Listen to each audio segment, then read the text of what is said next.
parti pour le book haul du mois de février 2016. Comme je vous l'avais dit dans mon précédent book haul, je n'avais pas pu acheter de livres en VO le mois dernier. C'est chose faite désormais. Je me suis un petit peu trop lâchée une fois encore, donc je pense que pour le mois prochain, vous en verrez moins. Mais il y avait vraiment des livres que je tenais à acheter puisque j'avais lu les premiers tomes en fait de certaines sagas dans les mois précédents et je tenais vraiment à lire les tomes suivants très prochainement. Et pour d'autres, c'est vraiment des lectures dont j'avais entendu parler et qui m'intriguaient énormément et j'avais vraiment envie de les lire, donc cette fois-ci j'ai craqué et je les ai achetés. Le tout premier livre, je vous l'avais mentionné dans les lectures qui avaient marqué mon adolescence et il s'agit du premier tome des Orphelins Baudelaire. C'est donc un tout petit livre, je vais comparer ça avec un hardback, vous allez voir la différence. En comparaison d'un livre hardback classique, il est beaucoup plus petit. C'est aussi bien, je pense que c'est aussi parce que la série Les Orphelins Baudelaire est plutôt destinée à un public jeunesse plutôt que jeune adulte. Du coup c'est un format très facile à transporter, ça s'apparente beaucoup plus à un poche, hormis le fait que c'est solide. Ici vous n'avez pas de jaquette, par contre ça ne veut pas dire que l'édition n'est pas soignée. Vous avez là encore les fameuses pages en fait qui ne sont pas découpées de façon droite, donc c'est très joli et ça renforce le côté mystérieux du livre. Pour ceux qui n'auraient jamais entendu parler de la série des Orphelins Baudelaire de Lemony Snicket, il s'agit en gros de 3 jeunes orphelins qui perdent leurs parents en fait au tout début de la saga, la maison brûle. On soupçonne en fait une personne d'être responsable du meurtre des parents et de l'incendie qui est causé dans la maison.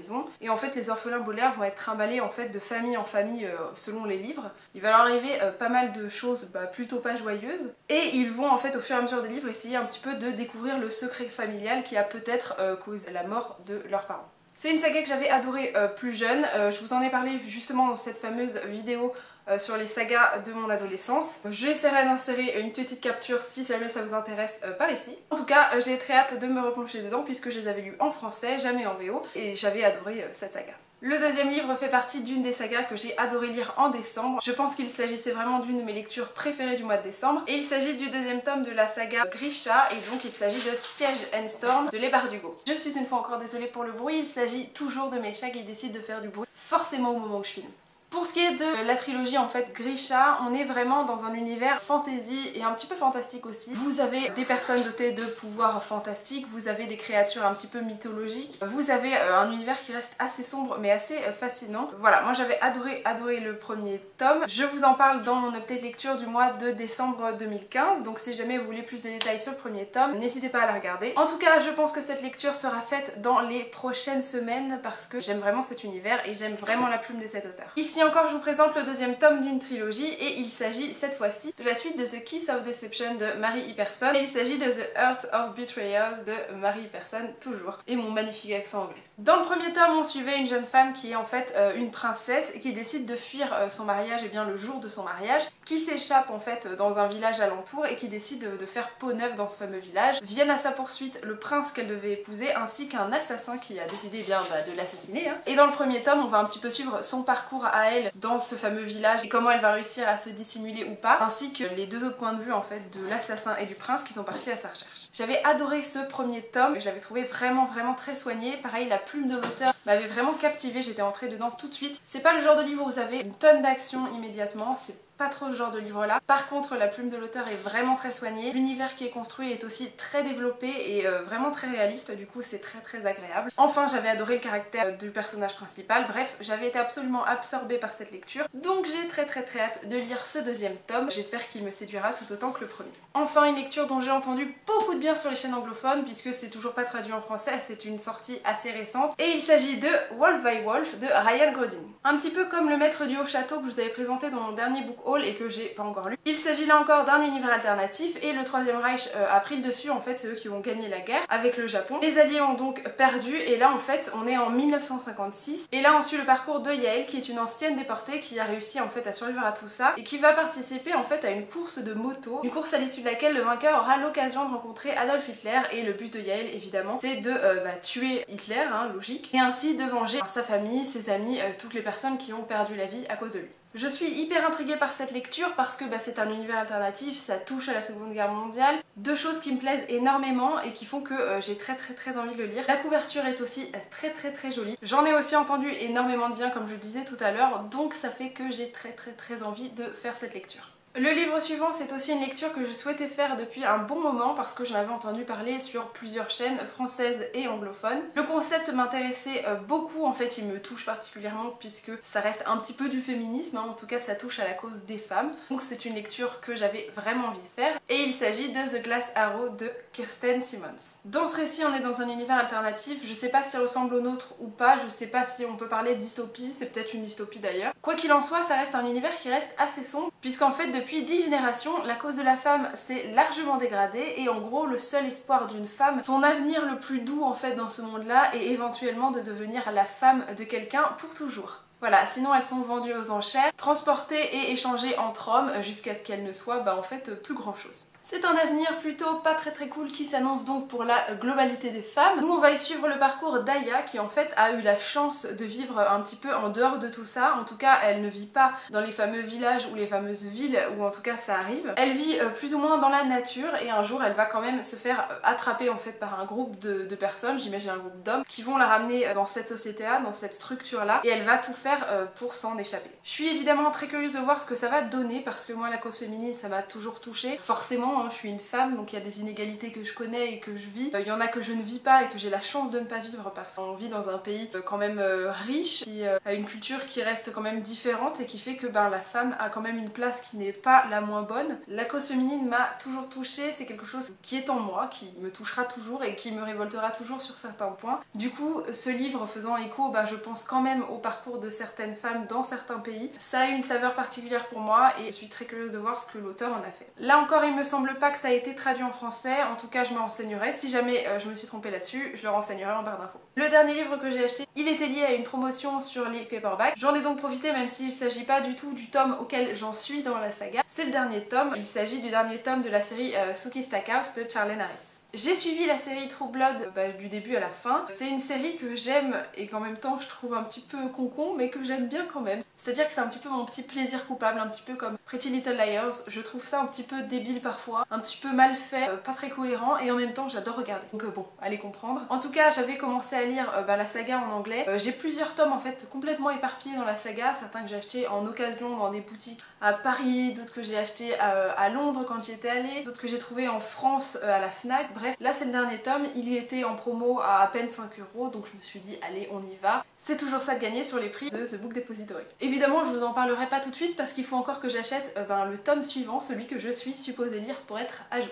Je vais passer au livre que j'ai acheté en français, là encore j'ai profité des bons cadeaux que j'avais eu pour Noël, donc j'en profite encore bien, c'est pas mal. Le premier livre que je vous présente, il s'agit de Les Fauves d'Ingrid Desjours. Ce livre en fait je l'ai lu il y a un petit moment maintenant, je vous présenterai dans mon update lecture du mois de février. Pour faire un résumé rapide comme d'habitude, il s'agit d'Aiko qui est une activiste qui lutte en fait contre le départ des enfants et des adolescents vers la Syrie et donc vers l'État islamique. Cette jeune fille en fait a été menacée par une fatwa, on veut la tuer parce que elle empêche des enfants de rejoindre cette cause et donc menacée par des personnes de Daesh va faire appel un petit peu malgré elle à des gardes du corps un petit peu privés dont Lars qui est le second personnage principal de ce récit qui revient lui d'Afghanistan, qui est pas tout à fait bien dans sa tête parce qu'il a vu quand même pas mal d'horreurs sur place, peut-être commis pas mal d'horreurs sur place, ça vous le saurez évidemment. En tout cas il est plus tout à fait lui-même, il a quand même pas mal changé et il va être confronté à un univers qui reste sombre parce que les agissements de l'État islamique c'est quand même pas toujours tout rose. En tout cas ne considérez pas ce livre comme un bouquin d'actualité, c'est au début l'erreur que j'ai faite. Il s'agit d'un thriller et vraiment d'un thriller. Un thriller psychologique d'ailleurs. Bon, moi je l'ai pas trouvé génialissime parce qu'il m'a pas surprise, mais ça je vous en parlerai plus en détail dans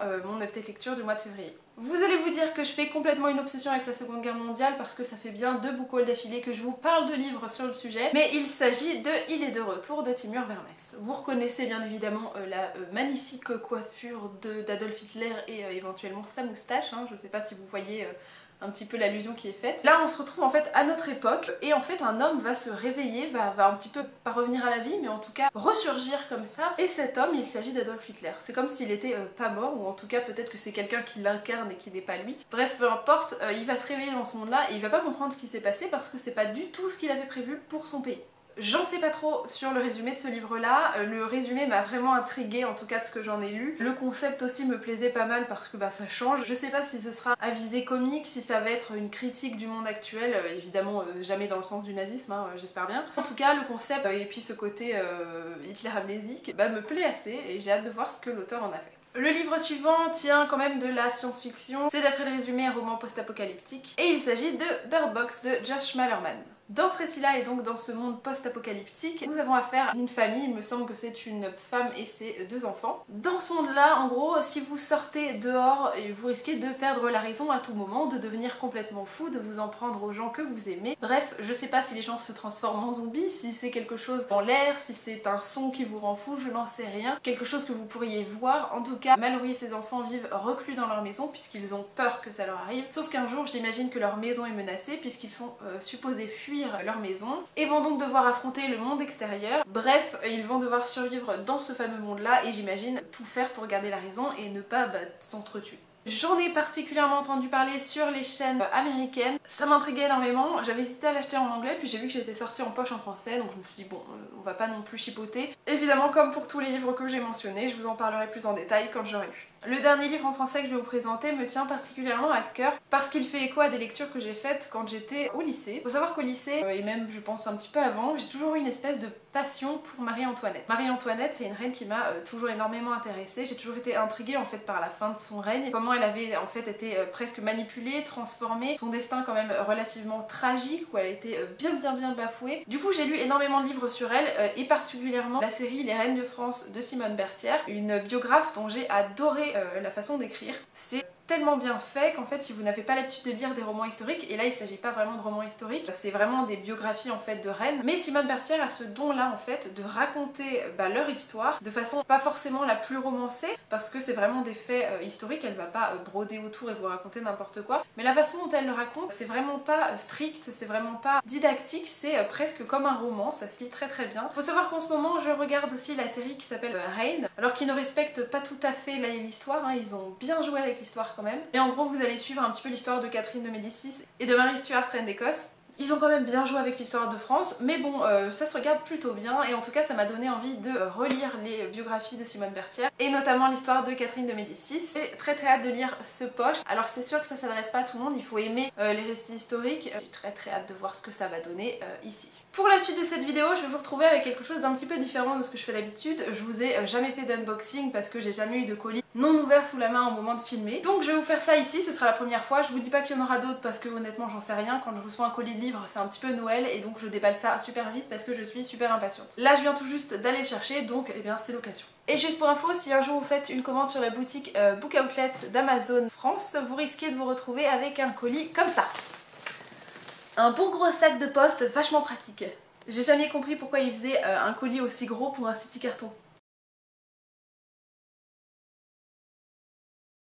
J'ai donc un carton grand comme ça, pour seulement 4 pauvres livres. Oui, 4 livres dans un gros carton.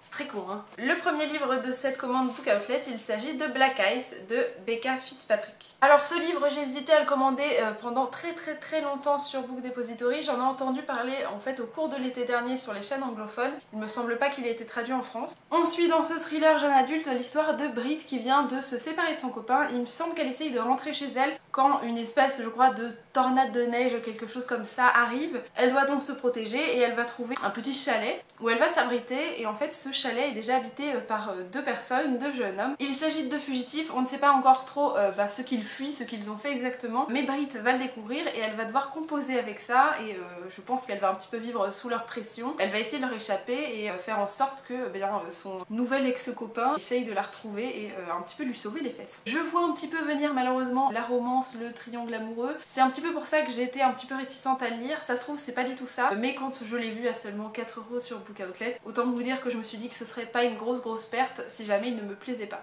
Un autre livre dont j'ai particulièrement entendu parler sur les chaînes anglophones, encore parce que c'est vrai que j'en regarde beaucoup, il s'agit de The Accident Season de Moira Foyle Doyle. Elle a un prénom pas facile à prononcer. Le concept de The Accident Season, il s'agit de Cara et sa famille qui en fait chaque année à la même période ont une série d'accidents. Alors ça peut être des petites choses comme des choses un peu plus graves, ça peut être je sais pas moi se couper, se casser la gueule, se péter une jambe. En tout cas une chose va changer cette année là, c'est que Cara va poser des questions à sa famille et va essayer de savoir pourquoi ça leur arrive, pourquoi eux en particulier, et j'imagine que c'est ça qui va causer quelques petits problèmes. Je sais pas vraiment s'il s'agit d'un livre fantastique ou bien d'un thriller ou un petit mélange des deux. En tout cas je suis très curieuse de voir ce que que ça va donner. C'est très intriguant comme concept, j'en ai entendu plutôt du bien, j'ai quand même lu quelques avis mitigés, donc je suis curieuse de voir ce que ça va donner. Je comptais l'acheter, il était sur ma wishlist Book Depository, mais là il était à 6€ et quelques je crois sur la boutique Book Outlet, donc autant vous dire que comme pour Black Ice, je me suis pas posé trop de questions au moment de l'acheter. Si vous entendez du bruit, il s'agit d'Hawaii qui joue dans le sac postal, voilà, je suis désolée encore. Le livre suivant est un thriller et c'est mon genre de prédilection. Cette fois-ci c'est un thriller, je crois pour adultes, il me semble pas qu'il soit jeune adulte. Il s'agit de You de Caroline Kepnes. Alors je sais pas si vous le voyez, mais on dirait un petit peu une feuille de papier en fait qui a été pliée, voilà, là je pense qu'on le voit par ici, et qui semble être un petit peu tachée de sang. Mais en gros c'est l'histoire d'un stalker. Il a trouvé l'amour tout seul. Il a trouvé l'amour en la personne d'une écrivaine qui ne le sait pas encore, mais un jour elle a fait sa rencontre et malheureusement pour elle, je pense qu'il va l'aimer tellement fort au point en fait de s'en prendre à son entourage à elle, parce que j'imagine qu'il la veut pour lui tout seul, qu'il sera un petit peu jaloux et il va pas se passer que des choses très bien. En tout cas j'en ai entendu beaucoup de choses bien sur les chaînes anglophones. Je dis pas que j'en ai entendu parler énormément, je l'ai vu sur quelques chaînes, mais le résumé m'intéressait énormément. Moi les thrillers j'adore ça. Je vous en donnerai évidemment des nouvelles quand je l'aurai lu, je pense que ça tardera pas trop.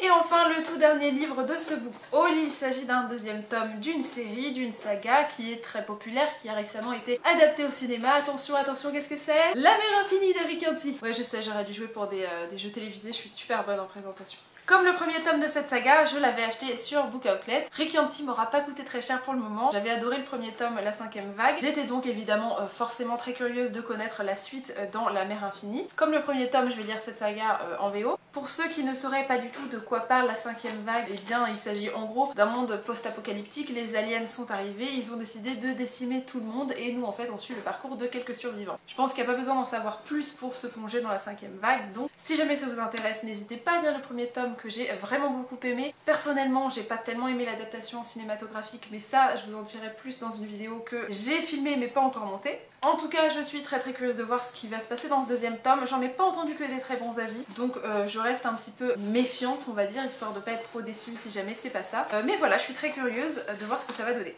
Et c'est tout pour le book haul du mois de février 2016. J'espère que les livres que je vous ai présentés vous intéresseront. En tout cas, n'hésitez pas à me donner votre avis sur le sujet. Comme d'habitude, je serai ravie d'échanger avec vous dans les commentaires de cette vidéo. N'hésitez pas à me tenir informée de votre avis. Moi, ça me plaît toujours de discuter avec vous. Je vous dis à bientôt pour la prochaine vidéo et je vous fais d'énormes bisous. Salut! Et voilà ce qui se passe automatiquement dès que je reçois un colis. Un chat plus un carton égale un chat dans un carton. Hein? Passion carton. Et son jeu préféré, c'est de me défoncer ce fameux coupon pour The Book Outlet. Voilà. Il en faut peu pour être heureux, comme dirait Balou, hein.